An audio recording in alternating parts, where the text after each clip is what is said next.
ಈ ಡಿವೋರ್ಸ್ದು ಒಂದು ಕೆಲಸ ಆಗಿಬಿಟ್ರೆ ನನ್ನ ಸೈಟ್ ವಿಷಯನೂ ಕ್ಲಿಯರ್ ಆಗಿಬಿಡುತ್ತೆ. ಈ ಪಾವನ ಹೆಂಗೆ ರಿಯಾಕ್ಟ್ ಮಾಡ್ತಾಳೋ ಗೊತ್ತಿಲ್ಲ. ನನ್ನ ಕೆಲಸ ಆಗಬೇಕು ಅಂದರೆ ಏನಾದರೂ ಮಾಡಿ ಒಪ್ಪಿಸಲೇಬೇಕು ಅಷ್ಟೇ.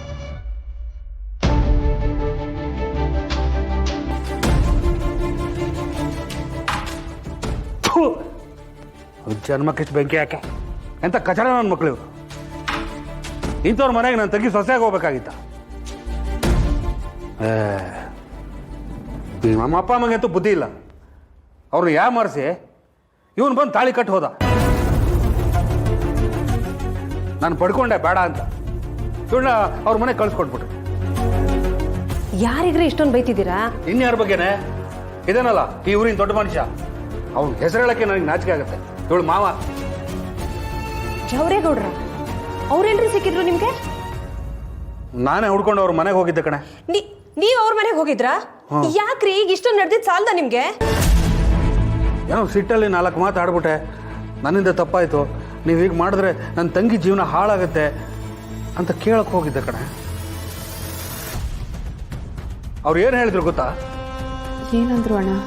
ನಿಂತ್ಕೊಳ್ಳೋ ನಾಯಿ, ನಮ್ಮನೆ ಗೇಟ್ ಕಾಯಕ್ಕೂ ಲಾಯಕ್ಕಿಲ್ಲ ನೀನು.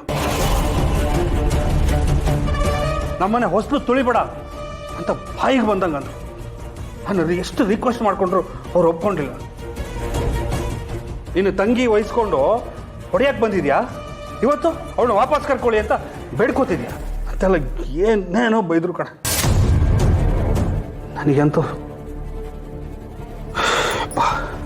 ರೇ, ಇಷ್ಟೆಲ್ಲ ನಡೆಯುವಾಗ ಸಿದ್ದು ಅವರು ಅಲ್ಲಿರ್ಲಿಲ್ವಾ? ಅವ್ನು ಸರಿತಿದ್ರೆ ಹಿಂಗೆಲ್ಲ ಆಗ್ತಿತ್ತ? ಅವ್ರ ಅಪ್ಪನನ್ನೇ ಮೀರಿಸ್ತಾನ ಅವನು. ಅಣ್ಣ ಅವ್ರು ಏನಂದ್ರು? ಅದನ್ನು ಹೇಳಿದ್ರೆ ನೀನು ಹೇಗೆ ತಗೋತೀವ ಅಂತ ನಂಗೆ ಗೊತ್ತಾಗ್ತಿಲ್ಲ.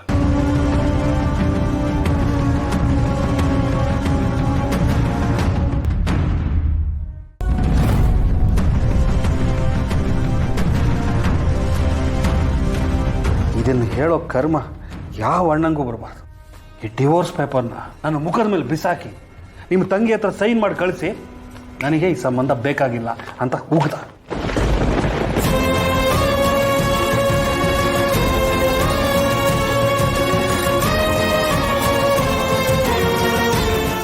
ಏನ್ರಿ ಹೇಳ್ತಿದ್ದೀರಾ? ಡೈವರ್ಸ್ ಪೇಪರಾ? ಹ್ಞೂ ಕಣೆ, ನನಗೆ ನಂಬಕ್ಕಾಗ್ತಾ ಇಲ್ಲ.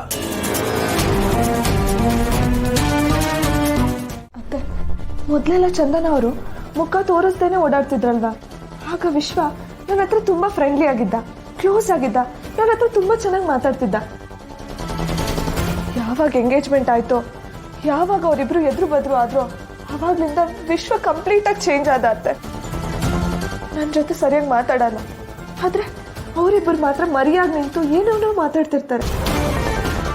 ನಾನು ತುಂಬಾ ಸಲ ಅದೇನು ಅಂತ ತಿಳ್ಕೊಳ್ಳೋಣ ಅಂತ ತುಂಬಾ ಪ್ರಯತ್ನ ಮಾಡಿದೆ, ಆದ್ರೆ ಆಗ್ಲೇ ಇಲ್ಲ. ಇವತ್ತು ಅಷ್ಟೇ ಅವ್ರ ಹತ್ರ ವಿಶ್ವ ನಿನ್ ಬಗ್ಗೆ ನನಗೆ ಚೆನ್ನಾಗಿ ಗೊತ್ತು, ನೀನ್ ತುಂಬಾ ಧೈರ್ಯವಂತೆ ಅಂತ ಹೇಳ್ತಿದ್ದ. ಹೀಗೆಲ್ಲ ಮಾತಾಡುವಾಗ ಅವರಿಬ್ಬರ ಮಧ್ಯೆ ಏನು ಇಲ್ಲ ಅಂತ ಅನ್ಸ್ತೇ ಇರುತ್ತಾ ಅತ್ತೆ? ಚಂದನ ಅವರು ಅಷ್ಟೇ, ಮುಂಚೆ ಯಾರ ಹತ್ರನೂ ಮಾತಾಡ್ತಿರ್ಲಿಲ್ಲ, ಸೈಲೆಂಟ್ ಆಗಿರ್ತಿದ್ರು.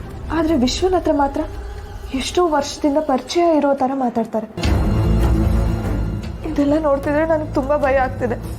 ನನ್ನ ಪ್ರೀತಿ ನನಗೆ ಸಿಗಲ್ವಾ? ನನ್ನ ವಿಶ್ವನ್ ಮದ್ವೆ ಆಗಲ್ವಾ? ಈ ತರ ಎಲ್ಲ ಯೋಚನೆ ಬರ್ತಿದೆ ಅತ್ತೆ.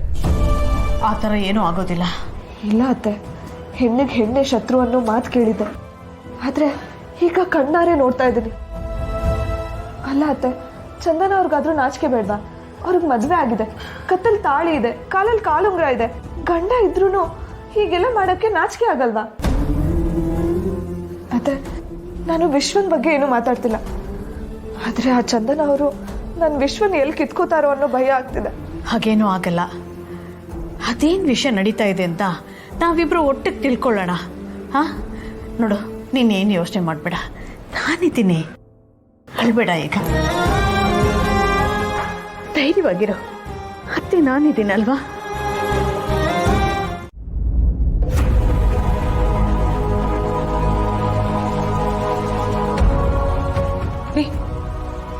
ನಿಜನೇ ಹೇಳ್ತಿದ್ದೀರೇನ್ರಿ? ಹ್ಞೂ ಕಣೆ, ನನಗೆ ಮುಂಚೆಯಿಂದನೂ ಅವ್ರು ಕಂಡ್ರೆ ಆಗ್ತಾನೆ ಇರಲಿಲ್ಲ. ನಿಮ್ಗೆ ಅದನ್ನೆಲ್ಲ ಹೇಳ್ತಿದ್ದೆ, ನಿಮ್ಗೆ ಯಾರಿಗೂ ಅದು ಅರ್ಥನೇ ಆಗ್ತಿರ್ಲಿಲ್ಲ. ಆದರೂ ನನ್ನ ಸ್ವಾಭಿಮಾನ ಬಿಟ್ಟು ನನ್ನ ತಂಗಿ ಜೀವನ ಸರಿ ಹೋಗಲಿ ಅಂತ ಹೋದೆ. ಹೆಣ್ಣೆತ್ತ ನಿಮಗೆ ಎಷ್ಟು ದಿಮಾಕ್ ಇರ್ಬೇಕಾದ್ರೆ ಗಂಡು ಎತ್ತಿರೋರು ನಮಗೆ ಎಷ್ಟು ದಿಮಾಕ್ ಇರಬೇಡ ಅಂತಾರೆ. ನಿಮ್ಮ ಮನೆಯವರೆಲ್ಲ ಸೇರಿಕೊಂಡು ನನ್ನ ಮಗಳ ಜೀವನ ಹಾಳು ಮಾಡಿದ್ರಿ, ಈಗ ಮಗನ ಜೀವನ ಹಾಳು ಮಾಡಕ್ಕೆ ಕೊಟ್ಟಿದ್ದೀರಾ. ಹೋಗ್ಬೇಕಾದ್ರೆ ಇವಳನ್ನ ಕರ್ಕೊಂಡು ಹೋಗೋಣ ಅಂತ ಅಂದ್ಕೊಂಡಿದ್ದೆ, ಆದರೆ ಕರ್ಕೊಂಡು ಹೋಗದೆ ಇರೋದು ತುಂಬ ಒಳ್ಳೆಯದಾಯಿತು. ಇದನ್ನೆಲ್ಲ ನೋಡಿ ನನಗೆ ಎಷ್ಟು ಬೇಜಾರಾಗ್ತಿದೆ. ಪಾಪ ಇವಳು ನೋಡಿದ್ರೆ ಅದೆಷ್ಟು ನೊನ್ಕೋತಾ ಇದ್ಲೋ ಏನೋ. ಅದೆಲ್ಲ ಏನ್ ಬೇಕಿದ್ರು ಆಗ್ಲಿ ರೀ, ನೀವು ಇನ್ನೂ ಸ್ವಲ್ಪ ಮಾತಾಡ್ಬೇಕಿತ್ತು, ಅವ್ರ ಹತ್ರ ಇನ್ನೊಂದ್ಸಲ ಕೇಳ್ಕೋಬೇಕಾಗಿತ್ತು.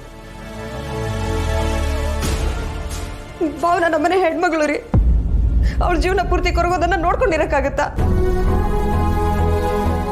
ಅವ್ರ ಕಾಲು ಹಿಡ್ದಾದ್ರು ಭಾವನ ಜೀವನ ಸರಿ ಮಾಡಿ ಅಂತ ಬೇಡ್ಕೊಂಡಿದ್ರೆ ನಮ್ಗೇನು ಅವಮಾನ ಆಗ್ತಿರ್ಲಿಲ್ಲ. ಅಷ್ಟೆಲ್ಲ ಕೇಳ್ಕೊಂಡೆ ಕಣೆ, ನಿಮ್ಮ ದಮ್ಮಯ್ಯ ದಯವಿಟ್ಟು ಕ್ಷಮಿಸಿ ಅಂತ ಬೇಡ್ಕೊಂಡೆ ಕಣೆ.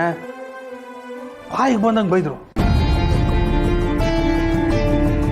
ಮೊದಲು ಈ ಡಿವೋರ್ಸ್ ಪೇಪರ್ಗೆ ಸೈನ್ ಮಾಡಿ ಕಳಿಸಿ, ಕೊಳೆ ಕಳೀತು ಅಂತ ತಲೆ ತೊಳ್ಕೊತೀವಿ ಅಂದರು. ನಾವು ಡಿವೋರ್ಸ್ ಆಗ್ತಿದೆ, ಚೆನ್ನಾಗಿ ದುಡ್ಡು ಸಿಗತ್ತೆ ಅಂತ ಅನ್ಕೋಬೇಡ, 1 ಪೈಸಾನೂ ಕೊಡಲ್ಲ ಅಂದರು. ನನ್ನ ತಂಗಿ ನೋಡ್ಕೋತೀನಿ ಅಂತ ದೊಡ್ಡದಾಗಿ ಕೊಚ್ಕೊಂಡೆ, ಸಾಕು ಅಂತ ಹೇಳಿದ್ರು.